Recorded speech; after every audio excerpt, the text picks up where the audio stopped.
양소영 변호사의 상담소, 양담소를 찾아주신 여러분 환영합니다. 양소영입니다. 몇 달 전 남편은 아내에게 여직원과 출근길 카풀을 해도 되냐고 물었습니다. 최근 술자리에서 집이 가깝다는 것을 알게 됐다는데요. 아내는 단호하게 안 된다고 했습니다. 하지만 두 사람은 카풀로 출퇴근을 함께 했고 결국 아내에게 들켰습니다. 아내는 그때 카풀하는 거 싫다고 했는데 이게 무슨 경우냐고 했지만 남편은 오히려 적반하장이었습니다. 아내를 향해 이기적이라며 문을 박차고 집 밖으로 나간 겁니다. 아내 몰래 직장 동료와 카풀을 하다가 들킨 남편의 행동, 바람으로 볼 수 있을까요? 법무법인 승인 양소영 변호사입니다. 네, 바람이라는 것은 이제 법률적인 용어는 아니죠. 네, 부정행위로 볼 수 있는지 어떨까요? 여직원과 남편이 카풀을 하겠다고 한다면 대부분의 배우자들은 이거를 좋아할 리는 없겠죠. 물론 이제 여러 명이서 하게 되거나 그리고 그 사람에 대해서 잘 알거나 하는 경우에 또 카풀을 하는 경우가 있기는 합니다. 또 그리고 배우자가 동의하는 경우에 카풀을 하기도 하지요. 요새는 또 이제 공유 경제라는 것이 요새 일상화되다 보니까 이런 경우가 있기는 합니다. 그런데 이제 이 사연은 분명히 배우자가 싫다고 했고 또 아무래도 배우자 입장에서는 그렇게 탐탁지 않은 경우라고 생각하고 또 남편이 내가 반대하는에도 불구하고 이렇게 했기 때문에 이에 나가서 이게 혹시 부정행위로 가는 길목이지 않나 이런 의심을 좀 하게 될 수 있을 것 같습니다. 지금 이 사안만으로는 부정행위에 이르렀다, 부정행위다 라고 바로 단정하기는 어렵지만 지금 남편의 하는 행동, 부인이 반대함에도 불구하고 이렇게 몰래 한 행동, 그리고 만약에 배우자가 블랙박스 등을 통해서 두 사람 간의 대화를 들어봤을 때 부적절한 신체 접촉이 예상되거나 애정 표현이 보인다면 이런 부분은 넓은 의미의 부정행위에 해당된다고 볼 수도 있을 것 같습니다.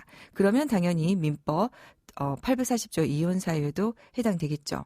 지금 민법 840조 이혼 사유에 해당하는 부정행위에는 성관계까지 이르지 않아도 다른 이성과의 데이트를 하거나 신체 접촉을 하거나 그리고 애정 표현으로 보이는 남녀관계로 보이는 메시지 등이 보인다면 이 자체로 부정행위가 인정돼서 이혼 사유가 될 수 있습니다.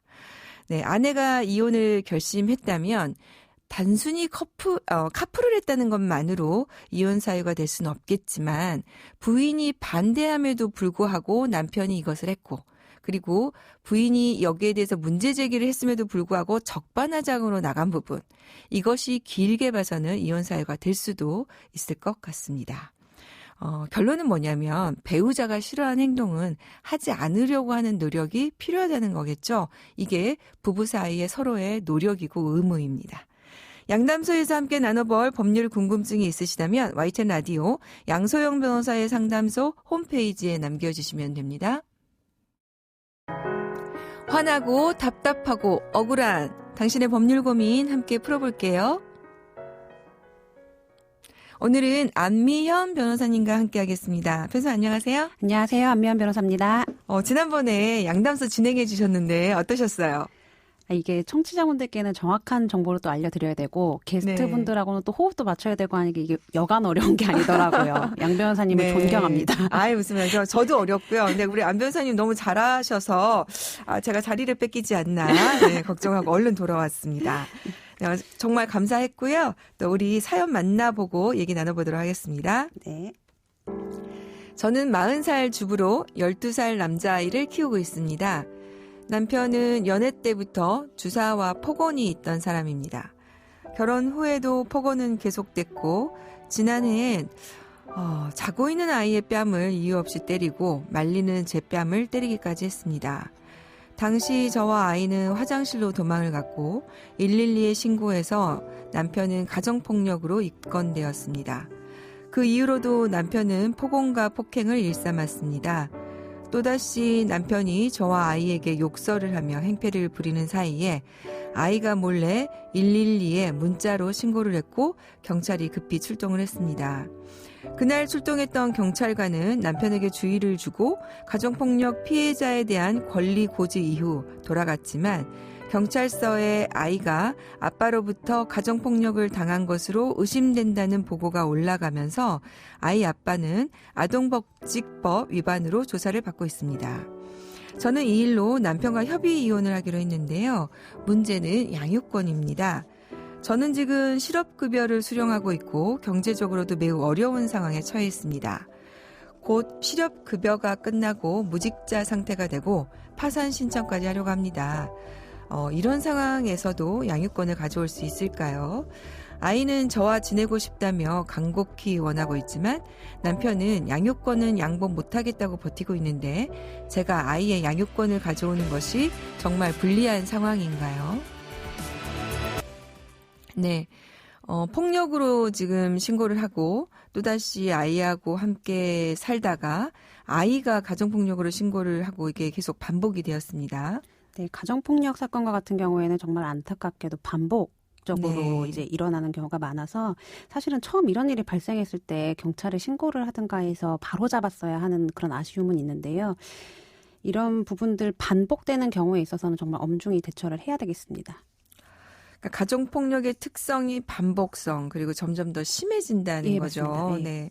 협의 이혼을 하기로 했는데 남편이 양육권을 지금 주장하고 있는 상황입니다. 더군다나 지금 아동 학대로 지금 조사까지 받고 있는데요. 근데 저희가 이제 실제로 상담을 하다 보면 많은 부분들 이제 이거 질문을 많이 하세요. 이렇게 이제 실업급여를 받고 경제적으로 힘든데도 내가 양육권을 가져올 수 있느냐라고 많이들 질문하십니다. 안 변호사님 좀 설명을 부탁드릴게요. 물론 이제 경제력도 양육자 지정의 중요한 요소가 되는 건 맞습니다. 근데 직장을 다니고 소득이 있는 부모만이 자녀의 양육자로 지정되는 건 결코 아니거든요. 일단 아이가 엄마랑 지내기를 간절히 원하고 있고 특히 이 사건에서는 아빠가 아이에 대해서도 가정폭력을 행사한 그 전력이 있기 때문에 이 사건에서는 엄마가 오히려 양육자로 지정될 가능성이 훨씬 높습니다. 네. 그러니까 이게 지금 경제적 형편 때문에만 되는 것은 아니고 기준이 이제 아이에게 그러니까 아이를 기르는 사람이 누가 더 적합한 것인가, 아이 입장에서 누가 더 복지를 더 신경 쓸 수 있는 것인가를 기준으로 이제 판단이 된다는 건데 결국에 이제 협의가 되지 못하면 이혼 소송으로 가야만 하는 거겠죠. 협의 이혼할 때 사실 법원에서 확인하는 거는 이혼 의사하고 친권자 양육자로 누가 지정되었나 양육 문제입니다. 근데 지금 양육 문제에서 합의가 안 된 상황이기 때문에 결국에는 이혼 소송을 좀 고려를 하셔야겠습니다. 네. 만약에 이제 이렇게 나눠질 수는 있겠네요. 이혼에 대해서는 동의하는 거고 이 절차는 완료하면서 양육에 대해서만 다툼이 있는 경우로 진행할 수는 있는데 요새 이제 협의이혼 절차에서 이것까지 다 해야만 진행을 해 주시다 보니까 네. 현실적으로는 소송을 고려하셔야 되는 상황이군요.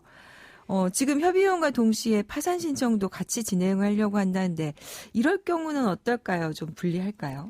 파산 신청이라는 게 결국은 그 엄마가 경제적으로 어렵다라는 걸 의미하는 거기 때문에 유리한 요소는 사실 아닙니다. 근데 파산이 되었다라고 해서 양육자 지정에 있어서 결격 사유가 되는 건 절대 아니고요. 무엇보다 아이가 엄마랑 함께 지내기를 바라고 있고 그리고 이혼을 하시면서 사실 위자료와 재산 분할이라는 측면에서 경제적 기반을 다질 수도 있는 거기 때문에 아직도 양육자 지정 가능성은 충분히 높다고 보여집니다. 네. 그래서 저는 이런 상담을 할 때마다 느끼는 것이 이제 그 국가 양육비 대지급제가 되고 이제 국가가 양육비를 그러니까 책임을 진다면 사실 경제적으로 능력 없는 사람이 이것 때문에 양육권을 포기하거나 양육권을 못 가져오거나 하는 그런 고민은 사실 할 필요가 없잖아요. 그렇죠. 네. 시행되는 시기가 왔으면 좋겠다는 생각이 듭니다. 자, 그러면 이제 사안을 좀 정리를 해보면요. 법원에서는 어떻게 양육자를 결정하는지 한번 쭉 그 절차를 좀 설명해 주실 수 있으실까요? 일단 이혼 소송이 제기가 되면 법원에서는 부모 간의 양육자 지정에 대한 의견이 어떤지 확인을 하고요. 그리고 양육자 지정에 있어서 쌍방이 아이의 양육을 원하는 경우 법원이 임의로 누가 양육자로 지정돼야 된다 정하기 어렵기 때문에 통상은 가사조사 또는 이제 양육환경 조사를 진행을 해서 네. 아이를 키울 수 있는 여건이 어느 정도 되는지를 파악을 합니다. 그때 이제 아이의 의사를 청취하는 경우도 있는데 저희 가사소송규칙 제18조에 있는 친권자 지정이나 양육과 면접교섭에 관한 사항을 정할 때 13세 이상 아이에게는 그 아이 의견을 청취하도록 되어 있거든요. 네. 그래서 아이에 대한 의견도 청취하고 양육 환경도 조사를 하고 그리고 실제로 면접 교섭이 어떻게 되고 있나 이런 과정들도 종합적으로 고려해서 최종적으로 양육자 판단을 하게 됩니다. 네. 이것도 좀 많이 궁금해하시는 내용인데요. 이제 이렇게 아이를 폭행하는 부모의 경우에 면접 교섭을 배제할 수 있을까요? 그 민법 제837조의 2는 실제로 면접 교섭 배제나 박탈의 경우를 정하고 있거든요. 법원은 그 아이의 복리를 고려해서 면접 교섭권을 이제 배제해야 되거나 박탈을 해야 될 사유가 있는지, 즉 그 비양육자에게 현저한 비행이 있거나 자녀 탈취를 할 우려가 있거나 아니면 가정폭력 등을 행사해서 아이의 복리를 저해할 우려가 있는 경우 등에 면접 교섭 등을 완전히 또는 이제 일정 기간 배제하는 방법으로 판단을 하고 있습니다. 지금 이 사건에서는 아이 아빠가 만약에 아동복지법 위반 등으로 이제 처벌을 받게 되고 그리고 무엇보다 아이가 아빠를 더 이상 보고 싶지 않다라고 확고하게 자신의 의사를 표현하는 경우라면 뭐 면접 교섭권을 일정 기간 배제시키는 판단까지도 충분히 가능해 보입니다. 네. 우리 그 작년에 핫했던 드라마 부부의 세계에서 2년 정도 그 면접 교섭이 박탈된 사례가 돼서 많이들 궁금해 하셨는데요. 사실 그러면은 이제 우리 그 민법상은 기간이 정해져 있는 것은 아니고 만약에 박탈하는 경우에 법원이 기간을 정해서 박탈을 하는 거니까 길게는 뭐 2년이 넘어갈 수도 있겠군요. 실제로 이제 완전히 박탈하기 또 어렵다라고 하면 면접 교섭 방법을 좀 이제 잘 실현되지 않을 수도 있는 방법으로 우회적으로 판단하는 경우도 있고 법원에서 정말 다양한 방식으로 판단을 하고 있습니다. 네. 사실 이제 이런 경우에 아버지가 학대를 하고는 있지만 본인의 폭력성이나 이런 부분에 대해서 치료를 받고 뭐 노력하겠다고 하면 완전히 배제되거나 박탈되지는 않기는 하는데 일시적으로 좀 제한은 법원에서 하고 있는 추세인 거는 같습니다. 네. 변호사님하고 얘기하다 보니까 어느덧 시간이 훌쩍 지나가 버렸습니다. 다음에 또 자주 나와주시고 많이 도와주십시오. 네, 감사합니다. 오늘은 안미현 변호사님과 함께 알아봤습니다. 양소영 변호사의 상담소 양담소는 내일 또 문을 엽니다. 끝곡 이지연의 그 이유가 내겐 아픔이었네 들려드릴게요. 양소영이었습니다.